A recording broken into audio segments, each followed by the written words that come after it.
I first came across crypto because of the darknet. A lot of people used to use sites like Silk Road. I actually had $3,000 that I left in there and forgot about it, and I looked at it 5 months later, it was worth $18,000. So then I went to withdraw it, and then I was like, hey, this might actually be worth something. I think Bitcoin was $3,000 at the time. I researched it, and it was like something about blockchain technology, and I was like, holy crap, this is actually going to change the world. Somebody offered to buy the company, and I didn't sell, so I was looking for a way back to the mainstream market. And so because I had a fintech background, I said, well, let's go into this cryptocurrency space. I looked further into the Bitcoin and the technology. I found that the decentralization can solve a lot of issues in the healthcare system or in the data system and in privacy also. So I went further down the rabbit hole, as you say, and never looked back. First heard around about 2012-13 from a friend of mine. Didn't take it seriously until about 2 years later. And we spent a night in a pub around the corner. He took me through it, convinced me, and I became interested and addicted ever since. Of course, Bitcoin. I'm holding Ethereum, obviously not so happy. In my opinion, if you hold the top 20 coins, you can't be wrong. I like ours, which is the free mark, and I also have Bitcoin and some Ethereum, I think, too. I'm currently holding PundiX. I believe the point of sale system that they're producing is a massive gateway for mass adoption in order to spend cryptocurrencies in businesses and retail stores.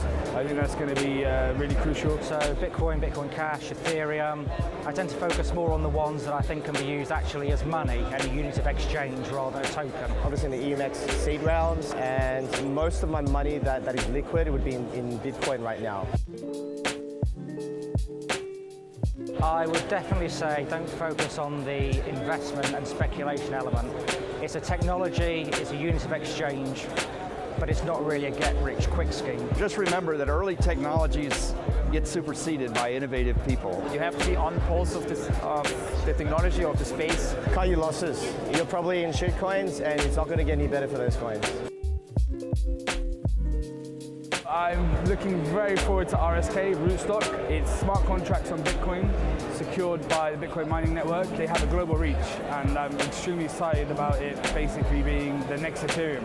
Absolutely looking forward to RSK, because it's absolutely needed scalability solution for Bitcoin, and if they really succeed what they promise, it will be one of the top 10 coins in the space for a long time. Well, EMX, very excited about it. It's going to be the world's first exchange for cryptocurrency futures and traditional equity futures, so it's a really big step in bringing institutional players in. And a second project that I'm very interested in would be Chainspace. It's going to be the first project to have state sharding, which is like sharding 2.0, and everybody know how well Zilliqa did, which was the sharding 1.0, so that should do really well. I think that the solution that we're working on is the best one.